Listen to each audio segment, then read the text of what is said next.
Hey everyone, it's Dr. Sam Robbins. Today's topic is about the best vegan protein powders for just long-term health, for building muscle, and for fat loss. Now, people who work out, lifting weights, they want to build more muscle and also stay lean.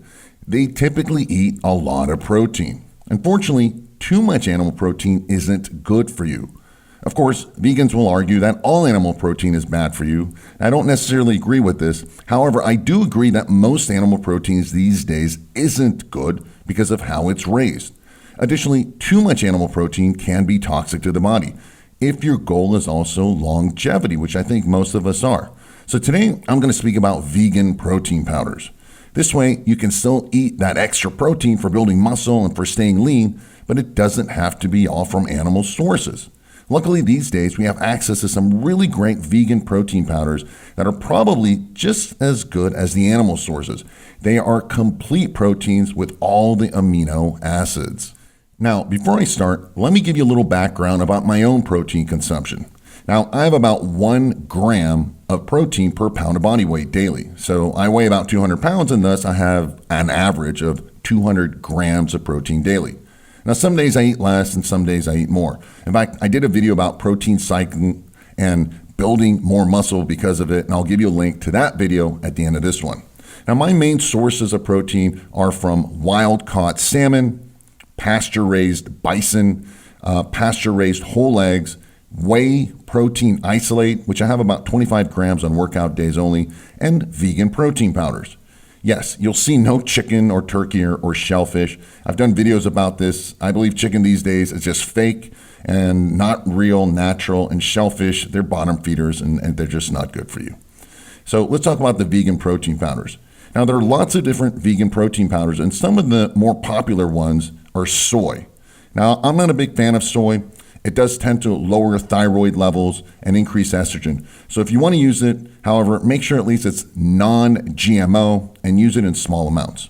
Then there's hemp protein powder. Now, this is a really good food source. Yes, it has protein, but also has some healthy fats like omega fats and carbs and lots of fiber. Now, I wouldn't necessarily use this all by itself because it can be a bit earthy, right? A little bit dirt and feeling, if you know what I mean. I do a mixture of it with the other vegan powders, which I'll talk about right now. The next one is rice. Now, this is pretty easy to digest. It has all the amino acids, almost no carbs or fats, no sugars or anything. And this is actually one of my favorites. It's rice protein. I get the non-GMO. Then we have pea protein. Now, pea protein is very popular, especially in protein bars and a lot of vegan food sources and so forth. Now, it creates basically a thicker consistency than other powders, and that's why they use in so many food sources and packaged food sources. It's all protein with just 1 gram of fat and carbs, and there's no sugar, but it can cause inflammation. Peas can. So again, you want to use it, but use it in lower doses and mix it with the other vegan powders. And lastly, alpha greens. Now, this is similar to hemp protein, but I don't think it's as good, but it has a very earthy taste to it. So a little goes a long way, and it's also very hard to mix. Again, you want to use it with other ones. Now, for me, I like to mix my own protein powders. I've stated in other videos. I have my own powder mixed with my specifications, which you can do the same, and I'll show you how in a minute at the end of this video. And I typically use a protein mix of about 50% rice, 25% hemp, and 25% pea protein, or just mixes similar to that. However, this will not mix as easily as like the typical whey protein. You can't just add water to a shaker, mix it, and it's perfect. You'll have to use a blender typically. Now, I actually mix all of these vegan powders in a protein cookie that I make, which consists of other vegan ingredients such as oats, puffed millet, some coconut, and some nuts, and a couple of dried fruits. And in fact, I can give you that recipe if you'd like. Just comment below if you're interested. Now, at the end of the day, you'll need to see what works for you and your taste buds.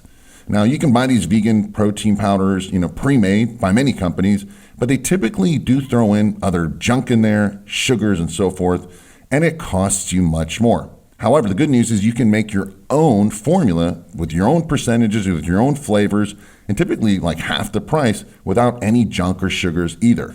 Now, I made a video about how you can make your own custom protein powders, and there's a link to that video below this video in the description area. along with a couple other important links.